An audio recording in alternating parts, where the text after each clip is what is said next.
मीरपुर नाम के शहर में तेजस अपनी पत्नी नीरू के साथ रहता था। पति पत्नी दोनों ही नौकरी करते थे। एक दिन तेजस गांव अपनी माँ के पास फोन करता है। हेलो, प्रणाम माँ।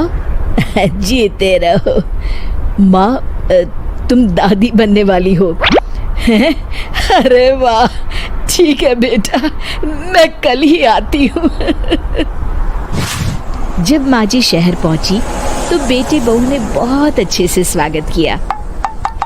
लीजिए माँ जी चाय। अरे गर्मा गर्म पकोड़े ले आओ माँ के लिए। नीरू रसोई में गई और 2 मिनट में ही पकोड़े ले आई। जी ये लीजिए। बहू जादू से बनाए हैं क्या? अभी तो रसोई में गई थी। यम्मी। माँ जी, शीला रसोई में पकोड़े तल रही है, मैं बस लेकर आई।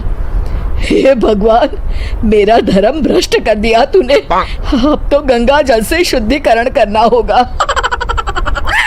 दूसरे दिन, माँ जी मैंने नाश्ता बना दिया है, ऑफिस जा रही हूँ। पर अभी तो घर का सारा काम पड़ा है। शीला आती ही होगी, झाड़ू पोछा बर्तन कपड़े वो सब कर लेगी। हमारे जमाने में घर का सारा काम हम ही करते थे। जी माँ जी, आप बहुत होशियार हैं, मैं घर ऑफिस दोनों नहीं संभाल पाती। तो जरूरत क्या है घर से बाहर जाकर चाकरी करने की? वैसे भी घर का काम खुद करने से घर में बरकत आती है, समझी? पर माँ जी। पर वर कुछ नहीं, इस महीने की पगार मिले फिर ऑफिस बंद। हाँ। रात को नीरू तेजस से कहती है, सुनिए जी, माँ जी बोल रही थी कि मैं नौकरी छोड़ दूं। वैसे ठीक ही तो है, अभी तुम्हें आराम की जरूरत है। फिर भी आराम कहाँ, शीला को छुड़ाने के लिए बोल रही थी। तो अब 24 घंटे में इतना काम तो कर ही सकती हो। पर जॉब पसंद है मुझे, घर पर मन नहीं लगेगा। अगले दिन जब दोनों ऑफिस के लिए निकल रहे थे, मेरी तो कोई कीमत ही नहीं है इस घर में। माँ जी, आजकल महंगाई बहुत है, रहन सहन भी बदल गया है, दोनों नौकरी करते हैं तभी ठीक रहता है। अच्छा, तू कहना क्या चाहती है? मेरा बेटा तुझे बिठा के खिला नहीं सकता? तू ही इस घर का खर्च चला रही है, हैं?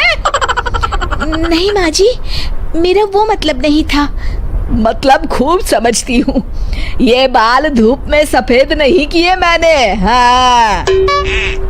अब तो ये रोज का काम हो गया था। तेजस भी रोज की झिकझिक से परेशान हो गया था। एक दिन उसने कहा, नीरू, वैसे भी तुम्हें मैटरनिटी लीव मिलने वाली है, तो अभी से ही छुट्टी ले लो। पर क्या, मेरी सैलरी अच्छी खासी है। आखिर नीरू ने रिजाइन कर दिया। जब बच्चा हुआ तो घर में सब बहुत खुश हुए।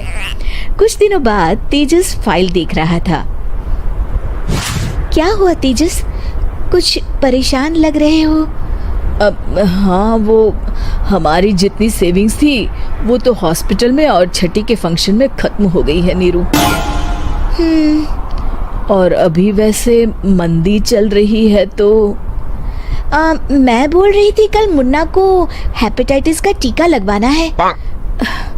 नीरू, क्या पोस्टपोन नहीं कर सकते? नहीं जी, बिल्कुल नहीं।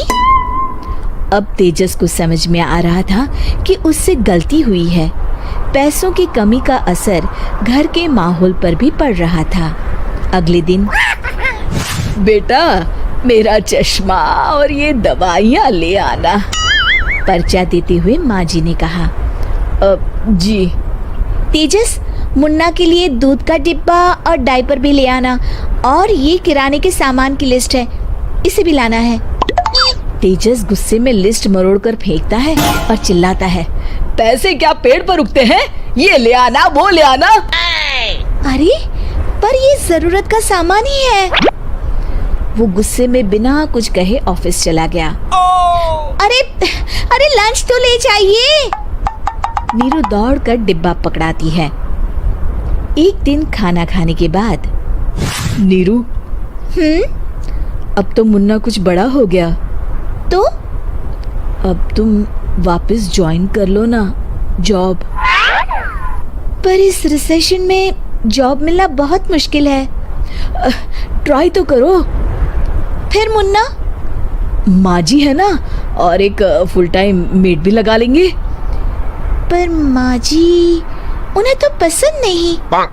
तभी माँ जी वहाँ आ जाती है और प्यार से नीरू के सर पर हाथ फेरते हुए बोलती है, अब मेरी समझ में आ गया बहू, पहले के और अब के समय में अंतर है।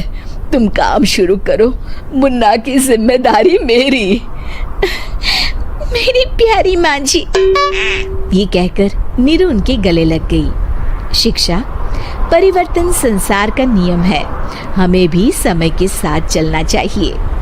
उम्मीद है कि आपको हमारी ये कहानी पसंद आई होगी। कृपया हमारे चैनल को सब्सक्राइब करें और सभी अपडेट्स के लिए बेल आइकन जरूर क्लिक करें। और हाँ, वीडियो लाइक और शेयर करना मत भूलिएगा। Bye bye.